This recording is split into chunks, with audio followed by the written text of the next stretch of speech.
Hello everyone and welcome back. If you guys watch the channel, you know that we just brought in a steer to get processed. We started this whole cow thing a little more than a year ago. And we bought Mesa, the milk cow.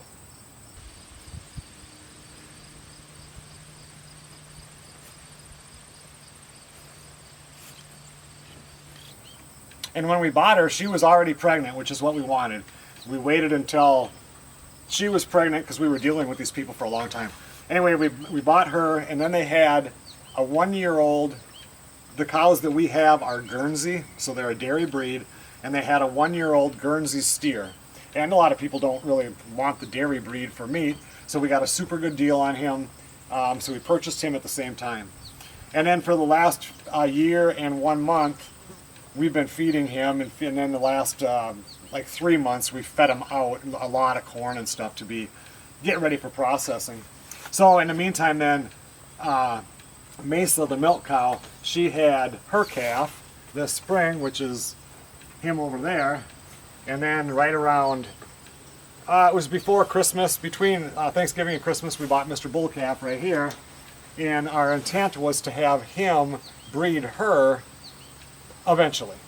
But now we just had her artificially inseminated, and if that takes, we're not going to need him. We'd rather not keep a bull around if we don't have to, but we have him here just in case, and if not, we'll get him steered, and you know, he'll just go into the whole 2-year process.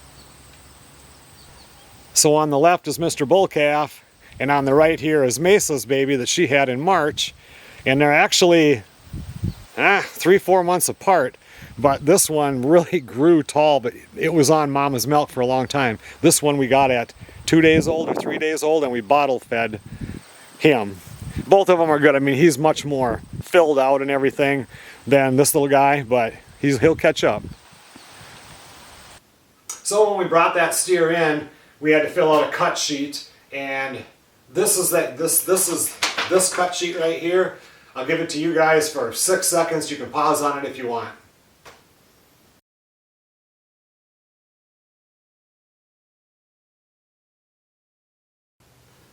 And I'll just go through it real quick. We wanted 1-inch thick steaks. We don't like the real thick ones. We said yes to the porterhouse T-bones, 2 per package. Sirloin steaks, yes, 2 per package. Round steak, yes, 1 per package. Ribeye, yes, 3 per package. Prime rib roast, we did no. The worry was that we weren't going to get enough hamburger. I had never done a dairy breed cow before, and we wanted to get enough to the ground meat. So there was a couple of things that we don't really use. Next time when we cut it up, after you see how much burger we got or how much ground meat, we're going to say yes to everything because we really ended up with quite a bit. So ribeye steak, 3 per package. Prime rib roast, no. Rump roast, yes. Arm roast, no. Chuck roast, yes. Short ribs, no. Soup bones, yes. And the brisket, I said yes, but just 1 piece. Because I tried to smoke it and see how good that works. And otherwise, it's so tough, you can't really use it for anything. It would have just went in to grind. So after all that was done, it went in, and we had, the steer was 651 pounds hanging weight. And anyway, and it costed us 65 cents a pound to get it ground, packaged, cut, everything like that. We saved all the bones for the dogs and all the extra fat so we can make tallow. We didn't want anything to go to waste. Next time we're even going to save the hide, but this time there was no time to take care of all that. We'd have to get on it immediately, and I didn't have time for that. So at the end of when we got it all back here, you know, first we brought it in there, it was processed. They hang it between 10 and 14 days. Then they process it, or, you know, cut it all up, freeze it, and then they called us to pick it up. So when I got it back, we ended up with 237 pounds of ground beef, 15 chuck roasts, and each one of the chuck roasts is over 3 pounds. They were anywhere from a little over 3 to 3.5 pounds. I only weighed like 4 of them just to get an average. We got 9 rump roasts. T-bone, we got 10 packages of T-bone steaks, 2 per package. Round steak, we got 8 round steaks, and we just had them do 1 per package. Ribeyes, we got 12 packages, and each one has 3 per package.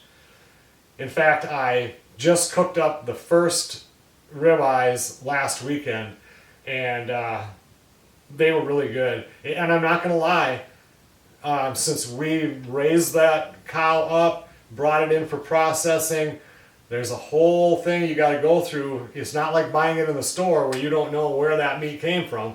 And we know that ours had a really good life, pampered, fed well, never mistreated. And it's not always that way in the store, but still, you're eating something that you raised, and there's a little bit of a feeling to get over when you do that. So where was I? Sirloins, that's ribeyes. Sirloin steak, 6 packages, 2 per package. 2 tenderloins, porterhouse steak, 4 packages, 2 per package. 1 brisket. We got 8 packages of soup bones, 32 pounds of fat, and 62 pounds of dog bones. So when I figured out the math on the ground beef, because it was like only 32 pounds of fat, but we wanted the ground beef 80-20.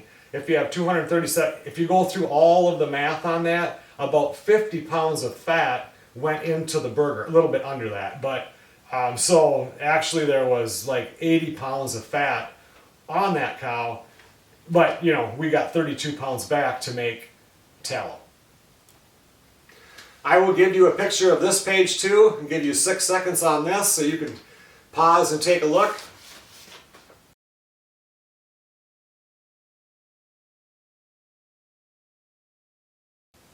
And I'll also show a picture of the steer himself.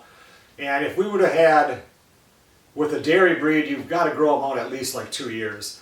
And if we would have got like an Angus or some, a beef breed, we could have processed at, 16 to 18 months right in there. But like I said, we got a super good deal on them because we were buying the package deal, so it was great. The meat is absolutely awesome.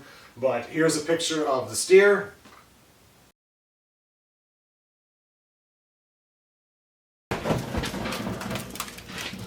And right here, this is the freezer that has tenderloins, round steaks, sirloin steaks, porterhouse, ribeyes. These are all the chuck roasts. I mean, look at those. That's nice. That chuck roast is like my favorite. And up here we have all of the fat that we need to render into tallow. And then we've got all of the bones here. So yeah, a pretty good amount. I think I've got some more bones down on the bottom. And in the door here, I've just got all the soup bones, and then down there is the 1 brisket. And this freezer here is full. There's nothing else in it except for ground beef. A lot of ground beef. I used 3 pounds up last night. We've ate the 3 ribeye steaks so far. And this weekend we're going to have our first chuck roast. So that's how much you get from a Guernsey, a dairy breed cow. The meat had real nice marbling. We were worried, when you bring it all in, you spend all that time, you really worry, did you feed it out correctly with the corn? It had, free grass. The hay is 75% alfalfa, 25% grass. But here in Minnesota, 7 months of the year, they're eating hay. So, you really get worried, but it tasted very good. It was very tender. And the marbling was just awesome.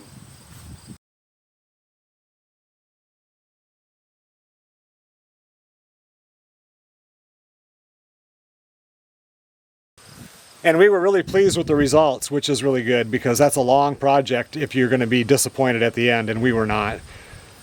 So yeah, that's how much you get from a dairy breed steer. I'm looking forward to trying a beef breed in the future, hopefully. But right now we have these two guys to deal with. Mesa's pregnant again with another calf. So we'll see what happens. Thanks a lot for watching, everybody. I'll see you guys on the next video.